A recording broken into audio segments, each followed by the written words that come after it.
이제 이스라엘 백성들이 출애굽하고 3개월의 여정을 보냅니다. 이스라엘 백성은 하나님께서 모세를 처음 부르셨던 그 시내산에 도착하게 됩니다. 정상적으로 하면 이스라엘 백성이 출애굽해서 시내산까지 3일이면 올 수 있는 거리입니다. 이제 여기서 약 1년의 세월을 보내게 되는데, 여기서의 시간은 하나님께서 말씀하신 대로 하나님께서 모세를 보내신 증거가 너무나 분명하고 확실하게 입증되는 그런 시간이 될 것입니다. 드디어 이스라엘 백성은 이 산 앞에서 장막을 칩니다. 시내산 앞에서 장막을 칩니다. 그리고 모세가 산으로 올라갑니다. 모세가 산에 올라가서 하나님께서 모세에게 이스라엘 백성들에게 전할 말을 이제 가르쳐 주십니다. 이것이 바로 시내산에서 이스라엘 백성들에게 일어날 모든 일들에 대해서 개국 연설. 여지껏은 애굽에 속하여 노예로 살았지만 이제는 이스라엘이라는 한 나라를 구성하게 되는 연설을 하게 되는 겁니다. 실제로 이스라엘 백성이 시내산에서 보낸 시간이 한 1년 정도 되는데, 이 기간에 해당하는 성경의 본문을 우리가 찾아보면요, 오늘 출애굽기 19장에서부터 쭉 이어져서 레위기 전체, 민수기 10장까지 모두 59장이 그 시내산 앞에 1년 동안의 상황을 기록한 성경이 됩니다. 그러니까 굉장히 많은 분량을 하나님께서는 허락하셨다는 겁니다. 왜 이렇게 1년의 기간을 성경은 중요한 비중을 두고 다루고 있느냐 하면, 언약 백성이 그 열쇠입니다. 이스라엘 백성은 여기 시내산에서 하나님의 언약 백성으로 공식적으로 다시 태어나는 겁니다. 이 언약 백성이라는 개념은 오늘날 교회가 잃어버린 중요한 단어 중에 하나입니다. 그럼 하나님께서 모세를 불러서 야곱 족속과 이스라엘 족속에 고하라고 하신 그 말씀이 무엇이냐 하면, 나의 애굽 사람에게 어떻게 행하였음과, 나의는 하나님이죠. 내가 어떻게 독수리 날개로 너희를 업어 내게로 인도하였음을 너희가 보았다라는 겁니다.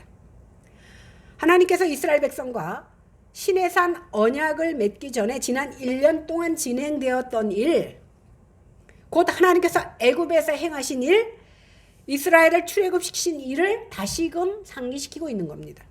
이것이 이스라엘이 출애굽의 그 은혜의 기초에서 자신의 미래를 온전히 하나님께 맡기고 의지해야 되는 이유이기도 한 겁니다. 오늘 본문은요, 하나님께서 이스라엘을 애굽에서 어떻게 인도하여 내셨는지 독수리가 새끼를 보호하는 것에 비유하고 있습니다. 곧 독수리 날개로 너희를 업어 내게로 인도하였다라는 겁니다. 독수리는요, 새끼를 그 날개로 업어서 인도한다고 합니다. 오늘 신명기 32장 10절에서 12절에 보니까, 여호와께서 그를 황무지에서 짐승이 부르짖는 광야에서 만나시고 호위하시며 보호하시며 자기의 눈동자같이 지키셨도다. 마치 독수리가 자기의 보금자리를 어지럽게 하며 자기의 새끼 위에 너풀거리며 그의 날개를 펴서 새끼를 받으며 그의 날개 위에 그것을 엎는 것 같이 여호와께서 홀로 그를 인도하셨고 그와 함께 한 다른 신은 없었도다, 이렇게 말하고 있습니다. 독수리가요, 저는 잘 모르지만 독수리는 자기 새끼를 어떻게 하냐면 높은 데로 끌고 올라가서 떨어뜨린다고 합니다. 그렇다고 아주 바닥에 떨어뜨리는 것이 아니라 엄마가 속히 내려가서 날개로 그것을 받아내면 그런 과정을 계속하면서 그에게 담력을 키워주는 거예요. 자기 새끼에게. 오늘 성경에 보니까, 오늘 신명기 32절에 보니까 보금자리를 어지럽힌대. 보통 우리 부모가 생각할 때는 내 자녀가 어지러울까봐 오히려 그 보금자리를 안정시키는데, 독수리는 그 보금자리를 어지럽히고 높이 올라갔다가 떨어뜨리고 계모 같은 모습을 하고 있다는 거예요. 왜 이렇게 계모 같은 모습으로 독수리가 자기 새끼를 인도하느냐 하면, 그를 강한 존재로 만들기 위해서예요. 오늘 하나님께서는 독수리가 자기 새끼를 이렇게 양육하고 인도하는 것처럼 이스라엘 민족을 그렇게 했다라는 거예요. 왜요? 우리가 돌이켜보면 이스라엘 민족에게 10가지 재앙을 보게 하시고 그 다음에 홍해 앞에 이르렀을 때에 홍해는 아픈 홍해가 있는데 뒤에서는 애굽의 군사들이 오고 있는 겁니다. 그때 이스라엘 백성들은 오히려 그들의 입을 통해서 하나님을 저주하고 모세를 원망합니다. 그럴 때 모세가 뭐라고 합니까? 너희는 가만히 서서 하나님께서 우리에게 어떻게 하시는지를 보라라고 고백합니다. 하나님께서는 이 상황 속에서 이스라엘 백성들을 바다를 마른 땅과 같이 건너게 하시고 그의 뒤에 쫓아오는 애굽의 군사들을 수장시키는 것을 통하여서 하나님이 이스라엘 편에 있다라는 것을 보여주셨습니다. 그러니까 마치 독수리가 높은 데로 가서 떨어뜨렸다가 날개로 받은 것처럼 높은 데로 올라간 것은 어디예요? 홍해 앞에 있고 뒤에 애국 군사가 쳐들어오는 것은 마치 높은 데로 올라간 것과 같은 것이지만 그러나 결국 하나님께서는 날개로 받쳐주셔서 그들을 살려주셨던 것을 우리는 기억합니다. 그런데 그런 것을 다 경험한 이스라엘 백성들이 어려운 문제만 생기면 모세를 원망하고 하나님을 원망합니다. 그런데도 불구하고 여호와 하나님께서는 그들을 시내산까지 신실하게 인도하셔서 이제 언약을 맺는 사건이 이렇게 나오는 겁니다. 보세요. 하나님께서 이 시내산에서 출애굽기 3장에 보면 모세를 부르시고 너의 백성을 구원하라고 말씀하셨어요. 그리고 그 구원을 이루어가는 과정을 우리는 18장까지 보았습니다. 그러면 이스라엘 백성들이 어떠한 상황에 부딪힐 때마다 하나님을 불평하고 원망했을 때마다 하나님은 저들을 죽일 수도 있었습니다. 그러나 저들을 죽이지 아니하시고 하나님이 약속하신 것은 가나안 땅에 들어가기까지 너희를 인도하시는데 어떻게? 독수리가 그 새끼를 높은 데 올렸다가 날개로 받치는 것처럼 결국 그들 가운데 고난이 있고 역경이 있을지라도 결국 어떻게 한다고요? 하나님께서 받쳐주시고 인도하신다라는 사실을 이스라엘 백성은 깨달아야 되는 겁니다. 결국 하나님께서는 시내산에서 이스라엘 백성들과 언약을 맺으십니다. 그래서 공식적으로 이제 이스라엘 백성들이 하나님이 백성이 된다라는 것을 선언하십니다. 이것은요, 원망과 불신을 일삼았던 이스라엘 백성들에게는 참으로 놀라운 은혜가 아닐 수 없습니다. 우리가 출애굽기를 공부하면서 배우는 것은 이까지 출애굽기를 보면서 이스라엘의 민족이 어떻게 출애굽했고 그들의 역사가 어떠한지를 우리가 알고자 하는 것이 아니라 그랬습니다. 이러한 사실들을 통해서 오늘을 살고 있는 우리에게 하나님께서 어떻게 역사하시는지를 우리는 깨달아야 된다는 사실입니다. 그러면 하나님께서 이스라엘 백성과 맺으신 언약의 내용을 5절 6절 보겠습니다. 시작. 세계가 다 내게 5절 6절 시작. 세계가 다 내게 속하였나니 너희가 내 말을 잘 듣고 내 언약을 지키면 너희는 모든 민족 중에 내 소유가 되겠고 너희가 내게 대하여 제사장 나라가 되며 거룩한 백성이 되리라. 너는 이 말을 이스라엘 자손에게 전할지니라. 여기서 하나님께서 확신하고 선언하는 것이 뭐냐면 세계가 다 내게 속했다. 다 하나님의 것이다. 이런 말입니다. 이스라엘은요, 자기가 섬기는 하나님이 단지 애굽 사람을 섬기는 애굽의 신이나 가나안 사람들이 섬기는 가나안 사람들의 신이나 이런 정도로 알았을 겁니다. 그러나 여호와 하나님은 단지 한 민족의 신이 아니라 이 우주 만상이 다 하나님의 것임을 오늘 공포하고 있는 것입니다. 이분이 바로 너희가 믿는 하나님이 나는 세계가 다 내 것이요 세상을 지배하는 그리고 다스리는 하나님이라는 것을 오늘 선언하고 있는 것입니다. 하나님께서 그들을 한 나라로 만드시고 부르시고 언약하신 것은 이제 하나님께서 주실 십계명을 포함한 모든 율법의 조항들을 포함하고 있는 겁니다. 이 언약은요, 시내산에서 맺어진 언약이라고 해서 시내산 언약이라고도 불리는데 이 시내산 언약은요, 조건적인 행위를 요구하는 행위 언약입니다. 이것은 하나님께서 갑자기 맺으신 언약이 아니라 처음부터 특별히 아브라함과 맺으신 그 은혜 언약을 기억하셨고 그것을 문자적으로 성취해 주시는 언약이다. 우리가 이렇게 알면 되겠습니다. 이스라엘의 역사상 순환을 많이 겪습니다. 이스라엘은 그 역사상 굉장히 많은 순환을 겪잖아요. 그럼에도 불구하고 오늘날까지도 하나로 결속시켜 주시는 그것이 뭐냐 하면 언약사상입니다. 여러분 제가 이스라엘에 가니까 한번 말씀드린 것 같은데 그 박물관에 가면 닭장 같은 그 옛날에 그 독일 히틀러한테 당했던 그 이스라엘의 역사가 있고 그 인조로 사람을 만들어놔서 그 안에서 사는 모습이 나옵니다. 진짜 닭장이에요.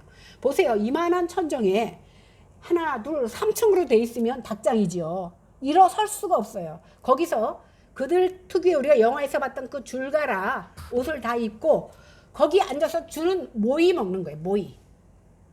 거기서 소대변도 해결해. 아마 내 생각에 구멍이 뚫려 있어 밑으로 떨어지는지는 모르겠지만 그런 생활을 하면서 급기야 그들을 멸살하려고 했던 그 히틀러를 이스라엘 민족이 견디고 다시금 그 나라로 되찾을 수 있었던 것이 뭐냐 하면 언약사상이에요.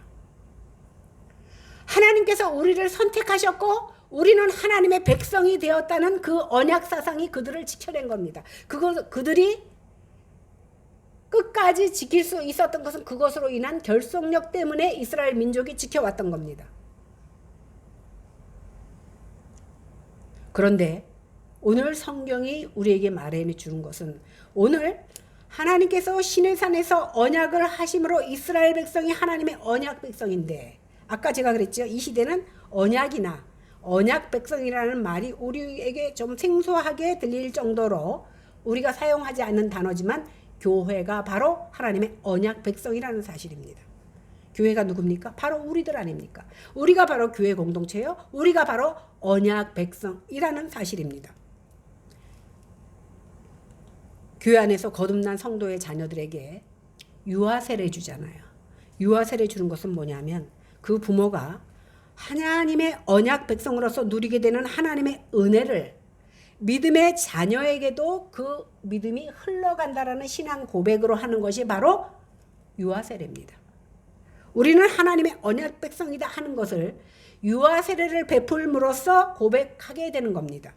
또한 우리가 성찬을 받는 것도 마찬가지입니다. 우리는 하나님의 언약 백성, 특별히 주님께서 십자가를 지시기 전에 포도주를 나눠주시면서 이것은 새 언약의 피다 이렇게 말씀하신 것처럼 우리가 성찬을 나누고 받으면서 우리는 새 언약의 피, 그리스도께서 십자가에 흘리신 피로 언약의 관계 속에 들어간 하나님의 언약 백성이라는 사실입니다. 구약시대에는 이것이 주로 혈연으로 맺어졌기 때문에 훨씬 더 결속력이 있었다면 신약시대에는 더 이상 혈통으로 맺어지지 않습니다. 모든 민족에게 확장되어서 언약 백성의 개념이 약간 달라지는데 그 근거가 무엇입니까? 오직 십자가에서 흘리신 그리스도의 피를 믿는 자마다 언약 백성으로 함께 합류하게 된다는 사실입니다. 그러니까 그 피가 언약의 피가 된다는 사실입니다. 이제 우리가 생각할 것은 오늘 5절에 보니까 하나님께서 내 말을 잘 듣고 내 언약을 지키면 이라고 말씀하는데 그 의미가 무엇인가 하는 겁니다. 하나님께서 이스라엘을 애굽의 손에서 구해내셨잖아요. 이 구원은 그냥 그 구원 자체를 위해서 한 구원이 아니라 하나님께서 언약 백성을 만들고자 하신 구원이라는 겁니다. 그러니까 결국은 그 구원이 하나님의 목적하에 있었다라는 사실입니다. 또한 구원은요, 구원 받음으로 끝이 아니라 구원 받음이 시작입니다. 이제 애굽 사람들이 더 이상 쫓아오지 못해요. 이스라엘은 해방됐습니다. 그러나 이제부터가 시작이라는 사실입니다. 이스라엘은 하나님의 언약 백성으로서 하나님의 은혜와 복을 누리고 하나님을 영화롭게 예배하는 백성으로서 이 땅에 존재하고 그 존재 양식을 통해서 하나님의 더 큰 궁극적인 목적을 성취한다라는 사실입니다. 사실상 하나님께서 이스라엘에게 주신 언약에 포함된 율법은요, 불안정한 우리 인생, 죄악된 우리 인생이 순종할 수 없습니다. 순종에 이를 수가 없습니다. 덜어는 순종하는 것도 있겠지요. 이것을 깨달은 모든 광야교회의 참된 성도들은 시간이 흐르면 흐를수록 하나님의 율법은 받았지만 시간이 흐를수록 느끼는 것은 뭐예요? 하나님과 약속을 지킬 수 없는 것이 바로 나로구나라는 것을 깨닫는 것이 우리 인생이라는 겁니다. 그래서 이것을 깨달을수록 우리가 바라봐야 되는 것이 누구예요? 그리스도입니다. 내가 할 수 없지만 그리스도께서 완성해 주신 그 언약의 피를 바라봄으로 믿음으로 말미암아 우리가 그 대열에 참여할 수 있게 되었다라는 사실을 우리가 깨달을 수 있는 겁니다. 이것이 바로 하나님의 선하심에 대한 신뢰의 내용입니다.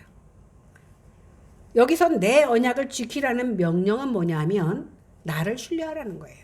하나님을 믿으라는 겁니다. 이스라엘 백성들이 하나님을 신뢰하지 못했기 때문에 어려운 문제가 만날 때마다 모세를 통해서 하나님을 원망했던 사실입니다.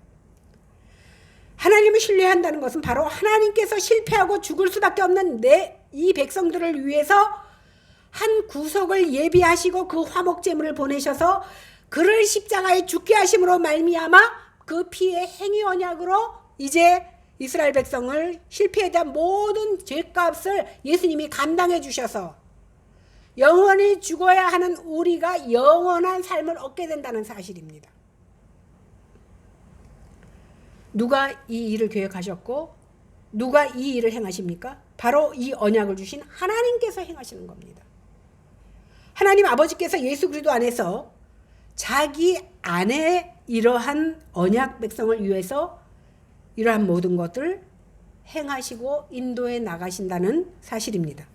교회는 이런 방식으로 그리스도의 아름다운 덕을 세상에 전하는 언약 백성입니다. 우리를 먼저 택해 주신 이유가 뭐예요? 이 아름다운 언약을 믿지 않는 자들에게 전하는 사명으로 우리를 먼저 택해 주셨다는 사실입니다. 그들의 실패 속에서 드러나는 그리스도의 보배로운 빛을 드러내도록 우리를 부르셨다라는 사실입니다. 이렇게 하나님은 우리를 세상 모든 사람들의 축복의 통로로 세워가십니다. 이것이 하나님의 방법이고 홀로 하나님의 영광을 받으시는 방법입니다. 하나님께서 우리 교회를 이런 하나님의 언약 백성, 오직 하나님이 주신 화목제물인 그리스도만을 바라보는 언약 백성으로 삼으시고 그를 믿는 것이 하나님의 일을 하는 것이라고 요한복음에 나오잖아요. 하나님의 일을 함으로 인하여 하나님께서 영광 받으시는 겁니다. 그러면 여호와께서 이스라엘 백성과 시내산에서 맺은 언약의 내용을 지키면 너희를 열국 백성 중에서 어떻게 하시느냐를 보겠습니다. 첫 번째, 하나님의 소유가 되게 하신다 하십니다. 너희는 열국 중에서 내 소유가 되겠고, 여기서 소유가 바로 세굴라라고 하는데, 이것은요 귀중한 재산을 나타내는 말로 물건의 소유주만이 누릴 수 있는 특권을 말합니다. 아까 세 개가 다 어디 속했다 그랬죠? 하나님께 속했어요. 그러면 다 세 개가 누구 거예요? 하나님 거예요. 이거 내가 갖고 있다고 내 게 아니라는 거예요. 세 개가 다 하나님 거니까 나는 잠시 빌렸을 뿐이고 하나님 거예요. 그런데 여기서 세굴라라는 말은 뭐냐면 이 세상이 다 내 거지만, 여러분들 자기가 소유한 물건 많이 있잖아요. 그 중에서 자기가 특별히 아끼는 거 있잖아요. 고가라든가 남이 가질 수 없는 거라든가 그런 거 자기가 특별히 아껴서 감춰두잖아요. 오늘 세굴라라는 뜻이 바로 그 뜻이에요. 이 세상이 다 하나님의 것이지만 특별하게 하나님이 여기시는 것, 그것이 바로 누구라고? 나라는 거예요. 어떨 때? 너희가 하나님을 신뢰할 때 내가 너희를 세굴라로 삼겠다는 거예요. 내 하고 싶은 대로 다 하는 사람을 나는 너가 정말 좋아라고 짝사랑하는 게 아니라, 내가 하나님을 신뢰할 때 하나님께서 우리를 하나님의 특별한 소유 세굴라로 삼으시겠다는 거예요.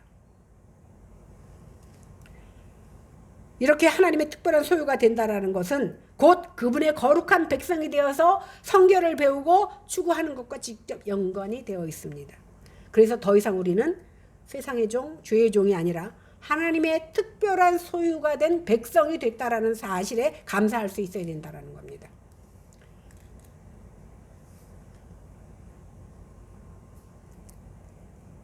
오늘날 새 언약으로 말미암아 구원받은 우리는 하나님의 특별한 소유된 백성이 되었습니다. 이것이야말로 가장 큰 축복이요 은혜입니다. 오늘 고린도전서 3장 18절에서 23절에 보니까 아무도 자기를 속이지 말라. 너희 중에 누구든지 이 세상에서 지혜 있는 줄로 생각하거든 미련한 자가 되어라. 그리하여야 지혜로운 자가 되리라. 이 세상 지혜는 하나님께 미련한 것이니 기록된 바 지혜 있는 자들로 하여금 자기 교율에 빠지게 하시는 이라 하였고 또 주께서 지혜 있는 자들의 생각을 헛것으로 아신다 하셨느니라. 그런즉 누구든지 사람을 자랑하지 말라. 만물이 다 너희 것임이라. 바울이나 아볼로나 게바나 세계나 생명이나 사망이나 지금 것이나 장래 것이나 다 너희의 것이요 너희는 그리스도의 것이요 그리스도는 하나님의 것이니라. 믿음의 사람은 세상에서 모자란 듯 미련한 듯 사는 겁니다. 그래서 세상 사람들이 볼 때는 왜 저렇게 답답해라고 미련하게 사는 것이 하나님 보시기에 지혜로운 자라는 거예요. 그것을 이해하고 그것을 믿어야 그렇게 살 수 있는 겁니다. 이런 자가 지혜로운 자인데 성도란요. 세상에서 아무것도 없는 자 같으나 모든 것을 가진 자. 왜? 하나님 것이다 내 것이니까. 내가 하나님의 특별한 소유가 되었기 때문에 세상 사람들이 누리는 것 나는 없지만 내가 하나님의 특별한 소유가 되었기 때문에 가진 것은 없지만 모든 것을 가진 자가 된다라고 오늘 사도 바울은 얘기하고 있습니다. 고린도서 6장 8절에서 10절에 보니까 영광과 욕됨으로 말미암아 악한 이름과 아름다운 이름으로 말미암아 속이는 자 같으나 참되고 무명한 자 같으나 유명한 자요 죽은 자 같으나 보라 우리가 살고 징계를 받은 자 같으나 죽임을 당하지 아니하고 근심하는 자 같으나 항상 기뻐하고 가난한 자 같으나 많은 사람을 부유하게 하고 아무것도 없는 자 같으나 모든 것을 가진 자로다. 이것이 이해된다면 굉장한 축복입니다. 이런 자세를 가지고 사는 자에게 세계가 다 나에게 속했다는 하나님의 말씀을 믿고 사는 자예요. 이것이 이해되는 자, 하나님을 믿는 자라는 거예요. 두 번째는 제사장 나라가 되는 겁니다. 이스라엘이 제사장 나라가 된다는 것은 이스라엘과 열방의 관계를 정의하는 거예요. 이스라엘은 열방 가운데서 제사장 역할을 해야 하는 사명으로 하나님께서 언약 백성 삼으셨습니다. 하나님께서 이스라엘을 출애굽시키신 것은 니네 자유롭게 잘 살라고 출애굽시킨 것이 아니라는 겁니다. 온 세계 가운데 제사장의 나라를 만들기 위해서 세우셨습니다. 제사장이 뭡니까? 죄를 속하기 위해서 세워진 사람이 제사장입니다. 이스라엘이 바로 이러한 나라로 세움을 받았습니다. 그런데 제사장 나라의 직분을 이스라엘은 감당치 못했습니다. 성전이 있었고 자기들 함께하는 제사장이 있고 날마다 짐승의 피를 쏟아서 제사를 드렸지만 제사장 나라는 되지 못했습니다. 그러므로 예수 그리스도께서 완전하고 영원한 대제사장으로 오셔서 이스라엘 백성들이 감당하지 못한 그 제사장의 역할을 예수님께서 오셔서 감당한 겁니다. 우리가 거룩한 민족, 거룩한 백성이 되는 것은 결국 영원한 대제사장이신 예수 그리스도로 인하여만 이제 이루어질 수 있는 겁니다. 결코 우리가 언약을 다 이루었다고 우리가 이루어낼 수 있는 것이 아니라는 겁니다. 이스라엘 백성들은 언약을 파기했습니다. 하나님과 맺은 언약을 파기했습니다. 그러나 하나님께서는 파기하지 않으셨습니다. 하나님께서는 아브라함과 언약을 맺으실 때 쪼개진 짐승 사이로 타는 횃불을 지나간 것처럼 하나님께서 희생되심으로, 이 말은 뭐냐면 언약은요, 약속은 깨라고 있는 게 아니야. 우리는 웃기는 말로 언약은 깨라고 있는 거야. 약속은 깨라고 있는 거야. 약속은 지키라고 있는 겁니다. 그래서 쌍방이 도장을 찍습니다. 그런 행위로 하나님께서는 어떻게 했습니까? 쪼개진 짐승 사이로 횃불이 지나간 것처럼 너희가 언약을 어기면 이렇게 된다라는 것을 보여주신 거예요. 그런데 이스라엘 백성들은 그 언약을 지키지 못했습니다. 그래서 예수님께서 하나님께서 친히 희생 제물이 되어주신 겁니다. 이렇게 해서 만들어진 백성들이 누굽니까? 바로 그리스도를 믿는 하나님의 언약 백성 우리입니다. 베드로전서 2장 9절 10절에 보니까 오직 너희는 택하신 족속이요 왕같은 제사장들이요 거룩한 나라요 그의 소유된 백성이니 이는 너희를 어두운 데서 불러내어 그의 기이한 빛에 들어가게 하신 자의 아름다운 덕을 선전하게 하려 하심이라. 너희가 전에는 백성이 아니더니 이제는 하나님의 백성이요 전에는 궁유를 얻지 못하였더니 이제는 궁유를 얻은 자다 이렇게 말하고 있습니다. 이 말씀 앞부분을 보면 버림받은 모퉁이 돌에 대해서 말씀하시는 것이 나옵니다. 이 돌을 믿는 자가 부끄러움을 당하지 않지만 순종하지 않는 자는 걸림돌이 된다고 말씀합니다. 우리가 하나님 앞에 무엇으로 부름을 받았습니까? 택하신 족속이요 왕같은 제사장이요 거룩한 나라요 소유된 백성으로 부름을 받았습니다. 베드로 사도는 전에는 백성이 아니더니 이제는 하나님의 백성이 되었다라고 말씀하고 있습니다.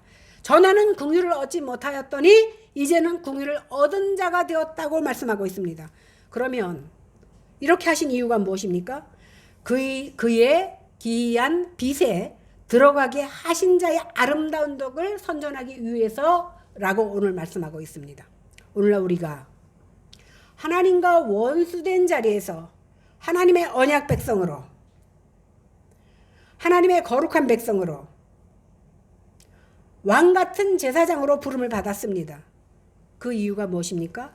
오직 모퉁이 머릿돌이신 예수 그리스도께서 대신 그 몸을 버려주심으로 우리를 언약 백성 삼아 주셨으니까 우리는 어떻게 해야 돼요? 이스라엘은 육적인 이스라엘은 하나님과의 언약을 파기했지만 이제 새로운 피로 언약받은 우리 언약 백성은 어떻게 해야 돼요? 그 예수를 증거하는 모습으로 살게 하기 위해서 너희를 먼저 부르셨다라는 사실입니다. 그러므로 우리가 사는 것은 그분의 아름다운 덕을 선전하고 살아야 된다라는 사실입니다. 어떻게 선전합니까? 땅의 것이 아니라 위의 것을 찾는 모습으로 땅의 소유를 늘리는 것이 아니라 땅의 소유가 넉넉해지면 나눔으로 자기의 의가 아니라 예수의 의를 드러내므로 궁유를 받았기 때문에 궁유의 마음으로 그분의 아름다운 덕을 선전하며 사는 것, 이것이 바로 우리를 부르신 목적이라는 사실입니다. 이건 십자가에 죽으신 모퉁이 돌이 되신 예수 그리스도를 우리 그리스도로 말미암아 구속함을 받은 참된 성도가 해야 할 복이요 행위라는 사실입니다. 세 번째는 거룩한 백성이 되는 겁니다. 대체로 구약에서 이스라엘 백성을 지칭할 때 사용하는 단어가 히브리어로 암이라는 단어입니다. 그런데 오늘 본문에서는 고이라는 단어를 쓰고 있습니다. 히브리어니까 몰라도 돼요. 그런데 이 단어는요, 하나님께서 아브라함을 부르시고 큰 민족을 이루시는 것을 가돌 고이 이렇게 말합니다. 그러니까 암이라는 단어를 쓰지 않고 오늘 아브라함에게 썼던 그 단어 고이라는 단어를 쓴 이유는 뭐냐 하면 시내 산에서 이스라엘이 하나님과 언약을 맺고 있는 것은 하나님께서 과거 너희 조상 아브라함과 맺은 언약을 이루는 약속의 성취 차원에서 주셨다라는 사실이에요. 그리고 여기서 거룩이라는 개념의 가장 기본적인 핵심이 구별된다는 것인데, 이스라엘이 제사장 나라로 살려면 다른 민족하고 똑같이 살면 안 됩니다. 하나님의 거룩한 백성으로 하나님의 거룩을 추구함으로 자신도 거룩을 닮아서 거룩한 모습으로 삶을 드려야 된다는 겁니다. 제사장의 삶이 거룩해야 백성들의 필요와 요구를 하나님 앞에 듣고 하나님 앞에 제사 드릴 수 있습니다. 제사장이 세상 사람들보다 다르지 않은 모습으로 막 살아간다면 그들이 어떻게 제사장을 신뢰하고 그들을 통해서 하나님을 만나기를 원하겠느냐는 겁니다. 주의 백성의 삶에서 가장 중요한 것은 거룩입니다. 우리가 믿고 고백하는 것이 지식이나 이론으로 멈춰서는 안 됩니다. 이 시간에 말씀을 듣고 머리로선 이해를 하고 끄떡거려도 이것이 내 삶 속에서 적용되지 않으면 과거 혈육으로 뭉친 이스라엘 백성들과 하나님의 언약을 파기했던 이스라엘 백성들과 다를 바가 없다라는 사실입니다. 하나님께서 우리를 거룩한 백성으로 부르셨을 때는 분명히 거룩한 모습으로 삶을 살아내라고 그 사명도 함께 주셨다라는 사실입니다. 하나님께서는 이스라엘을 세상 만민 중에 구별하셔서 당신의 백성을 삼아주셨습니다. 이를 통해서 제사장 나라로서 소명을 감당하게 하십니다. 이 하나님께서 오늘날 우리를 세상 가운데서 구별하여 당신의 백성을 삼아주셨습니다. 우리가 세상에서 구별되어 하나님의 백성이 되었다는 것은 참으로 놀라운 일입니다. 이 시간에도 하나님을 알지 못하여 세상과 짝하며 살아가는 많은 사람들이 있습니다. 그 가운데서 우리를 한 사람 한 사람 뽑아내 주셔서 이곳에 있게 하시고 하나님의 거룩한 말씀을 듣게 하신 것이 하나님의 은혜요 복인 줄을 여러분들은 느끼시기를 바랍니다. 그러면 우리는 우리를 구별하여 당신의 백성 삼으신 하나님의 뜻을 생각하며 거룩한 모습으로 삶을 드리는 저희들이 되어야 될 줄로 믿습니다. 이 시간에 성령 하나님께서 우리에게 은혜 주셔야 됩니다. 여러분들이 하루 종일 세상 일 간두고 성경만 읽고 하나님 말씀을 듣는다고 해서 그것이 머리가 커지고 하나님의 말씀을 줄줄 외운다고 해도 그것이 삶에 적용되지 않고 삶에서는 세상 사람들과 다를 바 없는 모습으로 살아간다면 오늘 저도 목이 터지게 외친 이 말씀이 아무 소용이 없는 것이 됩니다. 이 시간 성령 하나님께서 우리에게 은혜 주셔서 우리에게 지혜 주시고 믿음을 더하여 주시고 그리스도의 은혜를 알게 되는 귀한 시간 되기를 바랍니다.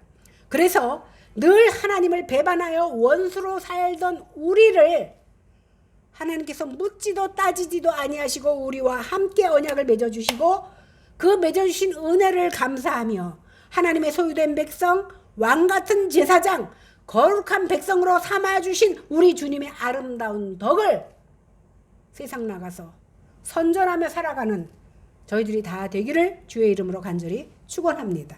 기도하겠습니다. 하나님 아버지 은혜를 진심으로 감사합니다. 성경은 간두고라도 내가 나를 들여다보아도 이렇게 추악한 모습으로 감히 하나님 앞에 나설 수 없는 주인이지만 우리 하나님께서 그것을 보지 아니하시고 내 속에 있는 그리스도의 보혈로 말미암아 하나님의 언약 백성 삼아주신 것을 생각할 때 정말 진심으로 감사하지 않을 수 없습니다. 이 시간 우리 하나님께서 저희들에게 귀한 은혜 허락하셔서 죽을 죄인 살려주신 그 은혜를 감사하는 마음으로 이 한 시간 말씀을 받았사오니 말씀을 받는 거로 그치는 것이 아니라 하나님의 언약 백성으로서 거룩한 삶을 세상 가운데 드러내며 삶을 드릴 수 있는 저희들이 다 될 수 있도록 하나님 저희에게 힘을 더하여 주시옵소서. 감사드리며 예수님 이름으로 간절히 기도하옵나이다. 아멘.